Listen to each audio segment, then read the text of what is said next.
ô vinh chu kan in chunga kan thlai nei ang te kan tilang ve nge o ei phang ma nei ve a ra lian ve ta khop mai kan phang ma hi zam du lem lawa me ro chu ara du phian me hi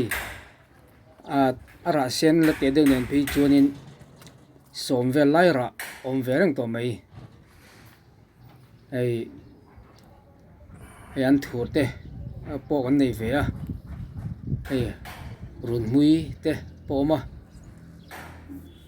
ei phang ma sen la te deuh thu ta hu kar te hu chu lian ve deuh to a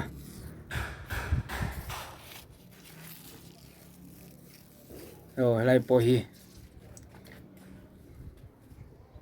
en zel chen tiang hi po lian to khop mai no pan lai min tingai thai thar tir vela kan nu ten lo teng ron phur honga mc ra an da lang nge ya nu te fe hong kan lo mu ka in thlen tho the kan chau thin hi po sen te he ta hian noi lama alo om boka an phang ma hi chi po da that chi ni hi par duan ra dur khop mai hirina in thingtlang lo ram ngo lo wa ram ngo hun pon ni lo ti hian sakhabom kan ti mai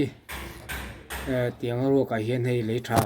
bong ek le tha kan da kan ching ve top mai ni a an tha ve khop mai rina in chuan kan dragon fruit te ni ve a hei ara atlai min hla deuh hleka oso amin to ara ma sa chu tun tum thi le ro na saru tu khai min ti che saka apa hi aza ve deuh tho puitling lawa chuan hei yak te te ron par tharom ve le a aron par tur ning chu ni tok te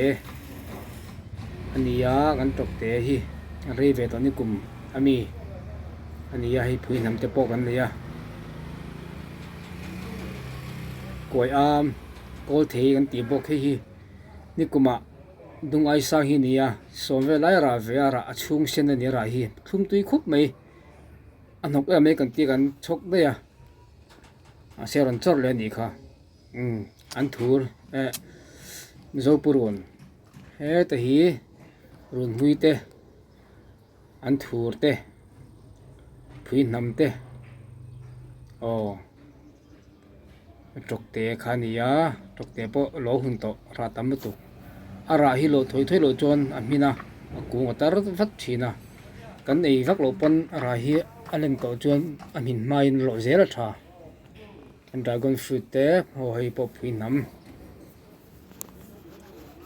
so thing le ai eng kung te po om ve ni ti hian chicken ve khop mai momo huna han la mai tur hi kan nei ve de du an hi hei eng dragon fruit ramasa alien tha khop mai hi min towa lo la hun khat to chu nia ma se la khek de wang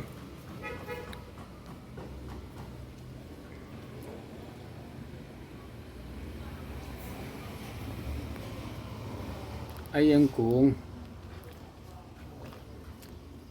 te zo purun te ani ga zo purun hi alien khop mai kan ei siang lo chu ni e deuh bera so thing phui nam le bok hem phui nam hi ni kuma ka tu tem ni ta hi kan dragon fruit ra ma sa alien hi dragon fruit ka hmuh chon la lian dar om ngo ka tia hemi kunga hi na ra tam lowa ma se ara chon hi lian em ani ta hi na ron kumum tran tir ei ku zung pi te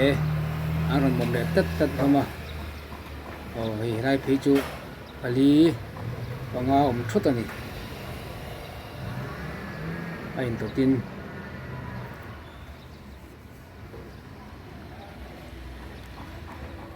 ta ku dragon fruit par voi to ten hi par di ten ya so thing te party pui kan nga khup mai tiang du sia pui nam kan pui nam mi tui riu le nga lai pui nam tui chi khafuk hiom ve lawa em pui ni kum athen tu ni kum sa ka phun ani athen tu ni kuma achi ka tu thun tiak ka poni ve a isap thei kan sap thei hi ni kuma ka phun ani a chor no sa chi ka thla ka tui khop mai a chor hi ara ve to wa ra hi la min chi lawa apar ma sa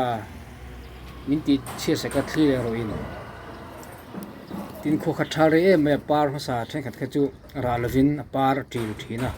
voi kan tin ning chu eng hira eng ko hi ala du lo takna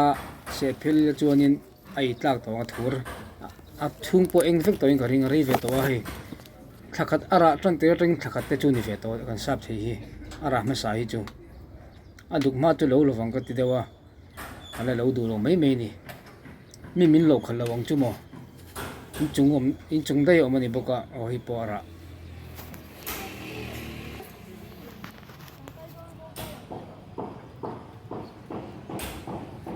ta pon lama pora kong pu tang lang va thin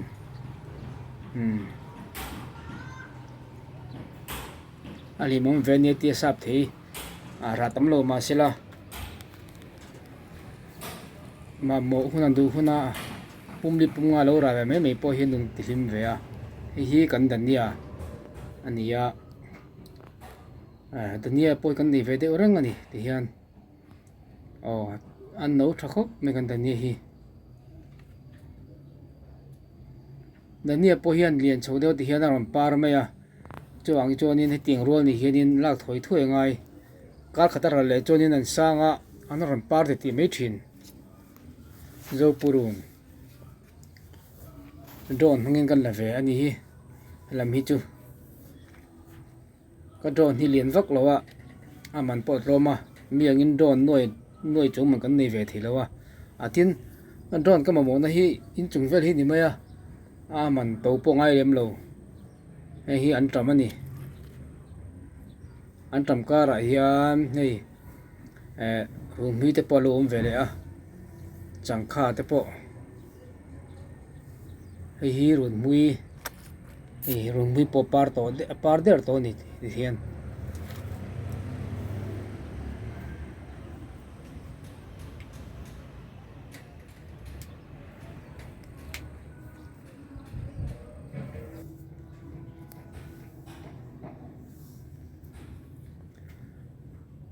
ala hi pang ek tak te oma an tam hin ei tu nei ni pang zong chin teang am hu har du phir me le har pang hi a ek chu thar lam khup maya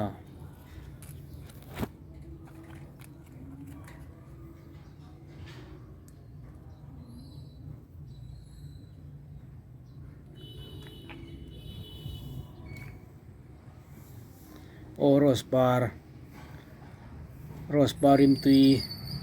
hi ling le khum par in khum hi lo thkhop me par reng maya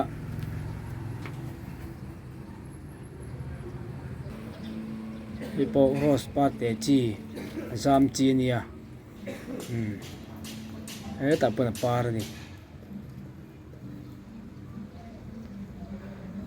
ngoi khup mai